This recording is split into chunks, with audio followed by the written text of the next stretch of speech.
여러분 안녕하십니까, 노창입니다. 일요일 아침 7시입니다 오늘 회사로 CRS 강의를 하러 지금 출근하는 길이고요. 9시부터 4시까지 저 혼자서 오늘 마케팅하는 방법, 그리고 부동산 답사하는 방법, 이런 전문적인 꿀팁을 섞어서 강의를 진행할 예정입니다. 테란노를 이제 지금 영동대교를 지나니까 잠시 후에 진입하겠지만, 지금 일요일이라 차가 없어서 5분도 안 걸릴 것 같아요. 지금 제 눈앞에 영동대교 끝까지 차가 몇 대 없습니다. 시원시원하게 달릴 수 있을 것 같고요. 최근에 오사카에 사는 사람들 마스다상의 유튜브를 많이 보는데, 그 시작할 때 슈퍼맨 소울이라는 음악이 나오거든요. 그 한 1분 정도 들은 다음에 말을 이어나가 볼게요. 엄청 노래가 신나요.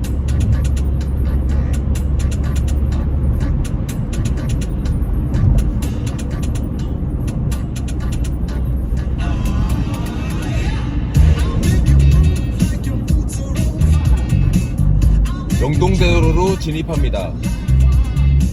리베라 호텔.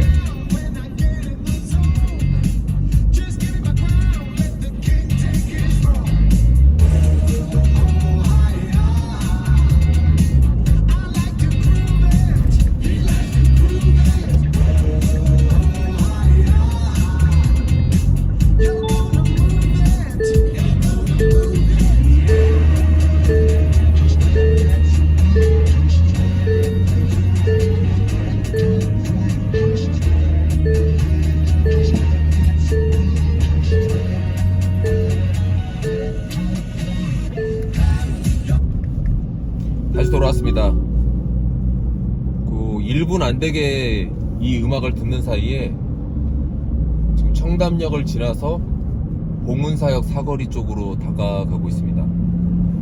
저희가 이렇게 영업하다 보면 운전할 기회가 많은데요. 기회가 많다기보다 운전 필수죠. 지금 제 눈앞에 삼성역 글라스타워도 보이고 파크 하얏트 호텔도 보이는데, 저 사거리가 이제 테란노의 시작점이죠. 오늘 강의에서도 그런 내용이 나오겠지만, 저희가 수학을 하기 위해서 구구단이나 덧셈 뺄셈, 사칙연산 이런 거 기본이잖아요. 어제 제가 서점에서 책을 보니까 사칙연산만 잘 해도 사는데 지장이 없다고 하는데, 부동산 일도 시작할 때 마찬가지입니다. 구구단 외우듯이 내가 그래도 강남 지역에서 오피스 임대로 생활비를 번다, 돈을 번다, 그게 내 직업이다, 이렇게 얘기할 수 있으려면 테란노 대로변에 있는 건물 정도는 다 외워야 되지 않을까 싶습니다. 강남구가 굉장히 넓기 때문에 강남구에 있는 건물을 다 외운다? 이거 불가능하겠죠. 강남구에만 부동산이 수천 개가 넘는데, 그 부동산이 동네마다 갖고 있는 데이터베이스를 한 사람이 다 가지고 있는다? 그거 쉽진 않을 겁니다. 그 비슷하게 가지고 있는 회사들이 있긴 하지만요. 하지만 최소한 대표적인 대로라고 할 수 있는 강남대로, 테란노, 영동대로, 도산대로, 이런 데에 있는 주요 건물이나 대로변 건물은 전수조사라고 생각할 정도로 다 외워야 되지 않을까, 이게 제 생각이기 때문에 차를 타고 주말에 저는 드라이브를 자주 해보라고 후배 직원들이나 부하 직원들한테 얘기를 합니다. 그 이유는 산책을 하라는 그냥 단순한 의미가 아니라, 산책을 하면서 포인트를 파악하면서 보라는 거죠. 제가 지난주에도 저희 교육 담당이랑 매핑하는 방법에 대해서 이야기를 했는데, 신입 직원분들한테 이론적으로 매핑을 해라, 스태킹을 만들어라, 이런 얘기를 백날 해도 하지를 않아요. 물론 하시는 분도 있습니다. 하지만 그 희한하게 2대8의 법칙으로 20% 정도 말만 해도 하는 사람이 있고, 할 방법을 모르겠다고 와서 가르쳐 달라고 하는 사람, 이런 분들이 한 20% 정도에 해당되고, 나머지 80%는 별 생각이 없어요. 돈을 벌기 위한 생각, 막연하게 부자가 되고 싶다는 생각은 있는데 액션을 잘 하지 않는 거죠. 지금 제 눈앞에 현대백화점이 보이고 횡단보도가 보입니다. 제가 교육할 때 가장 많이 하는 말, 눈을 감아라. 현대백화점 앞에 횡단보도 앞에 서 있다고 생각을 하고 길을 건너면 첫 번째 건물이 뭐냐? 이렇게 물어봅니다. 거기서부터 대답을 못하는 사람들이 많아요.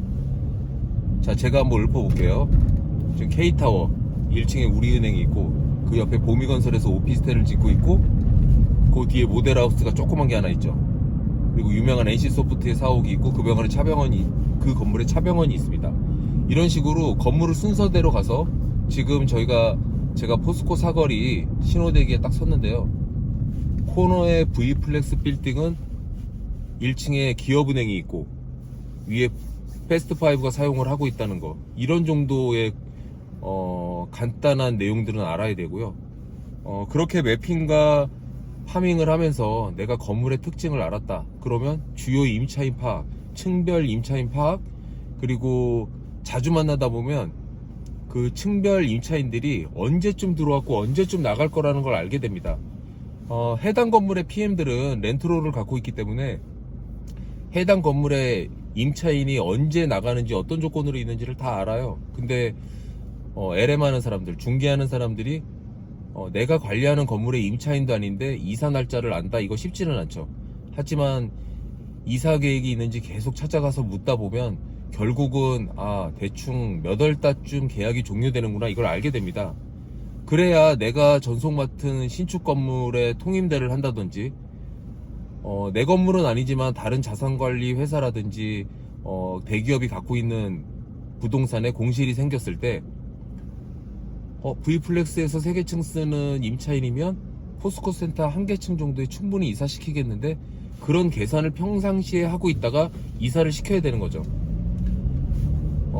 주택을 중개하거나 작은 사무실 임대하시는 분들은 그 맛을 못 봐서 모르실 수도 있는데요.